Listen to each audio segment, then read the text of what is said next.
आज Doubtnut app download करें। Doubtnut पर अपने सभी गणित, रसायन विज्ञान, भौतिक विज्ञान और जीव विज्ञान के डाउट्स का करो सफाया। बस प्रश्न की फोटो खींचो, एक ही प्रश्न को क्रॉप करो और तुरंत वीडियो सोल्यूशन पाओ। अभी डाउनलोड करें। हेलो फ्रेंड, प्रश्न है लैंगिक प्रजनन के चरणों को संक्षिप्त में समझाइए। तो आइए इस प्रश्न का उत्तर देख लेते हैं। तो जो लैंगिक प्रजनन है, लैंगिक प्रजनन मनुष्यों एवं जानवरों में लैंगिक प्रजनन मनुष्यों एवं जानवरों में प्रजनन का कौन सा तरीका है? यह एक प्रजनन का प्राकृतिक तरीका है। ठीक है, अधिकांश पौधे भी लैंगिक प्रजनन के लिए होते हैं। ठीक है, अधिकांश पौधे भी लैंगिक प्रजनन करते हैं। ठीक है, लेकिन इस प्रकार का जो प्रजनन अलैंगिक प्रजनन की तुलना में अधिक जटिल और लंबा होता है। ठीक है, अधिक जटिल और लंबा होता है, जटिल होता है और लंबा होता है। ठीक है, और जो लैंगिक प्रजनन होता है उसे 3 चरणों में विभाजित किया जाता है। कितने चरणों में? 3 चरणों में विभाजित किया जाता है। ठीक है, 3 चरण कौन कौन से हैं? तो एक होता है पूर्व निषेचन। ठीक है, एक होता है निषेचन और एक होता है निषेचन के बाद। क्या होता है? एक होता है निषेचन के बाद। यह 3 चरण होते हैं। ठीक है, तो सबसे पहले देखते हैं कि जो पूर्व निषेचन होता है वह क्या होता है। ठीक है, तो पूर्व निषेचन में इस चरण में क्या होता है कि यह कौन सी घटना होती है? यह निषेचन के पहले की घटना होती है। पूर्व यानी कि पहले, तो निषेचन के पहले की घटना होती है। इसमें क्या होता है कि जो युग्मक जनन और जो युग्मक रहते हैं उसका क्या होता है? उस युग्मक का हस्तांतरण की 2 प्रक्रिया होती है जो इस चरण के दौरान होती है। इसमें क्या होती है? जो गैमेट यानी कि जो युग्मक कोशिका होती है। ठीक है, यानी कि जो युग्मक जनन की जो कोशिका होती है वह क्या होती है? वह होती है अगुणित। प्रकृति में क्या होती है? वह अगुणित होती है। और अगुणित यानी कि जो 23 गुणसूत्र होते हैं वह, और यह पुरुषों और महिलाओं में अलग अलग होती है, यानी कि नर व मादा में भिन्न भिन्न होती है। ठीक है, जो नर की होती है उस नर युग्मक को कहा जाता है शुक्राणु। क्या कहा जाता है?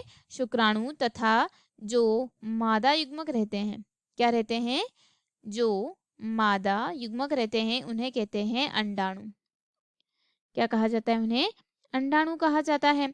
ठीक है, प्रत्येक जीवक में जो जीव रहते हैं उसमें ये युग्मक विशेष संरचनाओं के भीतर होते हैं। और चूंकि जो मादा युग्मक रहता है वह रहता है स्थिर, मादा युग्मक रहता है वह स्थिर रहता है, और यह क्या होता है? चलायमान होता है, यानी कि यह क्या होता है? यह स्थानांतरित होता रहता है। ठीक है, पौधों में यह पूर्व निषेचन परागण के माध्यम से होता है और उभयलिंगी जानवर में यह किसके माध्यम से होता है? जो स्थानांतरण, यह होता है संभोग के माध्यम से। ठीक है, अब हम बात करते हैं जो दूसरा चरण होता है निषेचन की। दूसरा चरण कौन सा होता है? जो निषेचन का चरण होता है वह। इस प्रक्रिया में क्या होता है? जिसमें अगुणित नर, इस प्रक्रिया में जो अगुणित नर और मादा युग्मक मिलते हैं। मादा युग्मक क्या करते हैं? मादा युग्मक मिलते हैं और मिलकर क्या बना लेते हैं? जो युग्मनज। क्या बना लेते हैं? जो युग्मनज बनाने के लिए एक साथ मिलकर निषेचन करते हैं। ठीक है, क्या बना लेते हैं? युग्मनज, यानी कि जो जाइगोट रहता है वह। तथा शरीर के बाहर या जो बाहरी निषेचन के रूप में जाना जाता है, और शरीर के अंदर जो रहता है वह आंतरिक निषेचन के रूप में जाना जाता है। ठीक है, क्या होता है? जो बाहर रहता है वह रहता है बाहरी निषेचन, जो कि बाहर होता है, और जो शरीर के अंदर होता है वह उसे क्या कहा जाता है? उसे कहते हैं आंतरिक निषेचन। क्या कहते हैं? आंतरिक निषेचन। ठीक है, अब हम देखते हैं इसका जो तीसरा चरण लैंगिक प्रजनन का, निषेचन के बाद।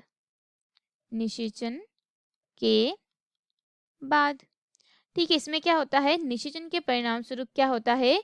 जो द्विगुणित युग्मज का जो गठन होता है, द्विगुणित युग्मज का जो गठन होता है उसमें क्या होता है कि जो युग्मज रहता है वह माइटोटिक रूप से क्या हो जाते हैं, विभाजित हो जाते हैं और विभाजित होकर भ्रूण विकसित होता है। विभाजित होकर क्या हो जाते हैं, भ्रूण में विकसित होता है। ठीक है, और इस प्रक्रिया को क्या कहते हैं, इस प्रक्रिया को भ्रूण जनन कहा जाता है। क्या कहा जाता है, भ्रूण जनन कहा जाता है। और फिर इस भ्रूण जनन के दौरान जो कोशिका रहती है वह क्या हो जाती है, जो कोशिका रहती है वह कोशिका भिन्न हो जाती है। कोशिका क्या हो जाती है, कोशिकाएं भिन्न होती है। ठीक है, भिन्न होती जाती है और बदलती जाती है। तो जिसके कारण क्या होता है, जो युग्मज रहता है उसका विकास जीव तथा जो उसका जीवन चक्र होता है, जीवन चक्र उस पर निर्भर करने लग जाता है।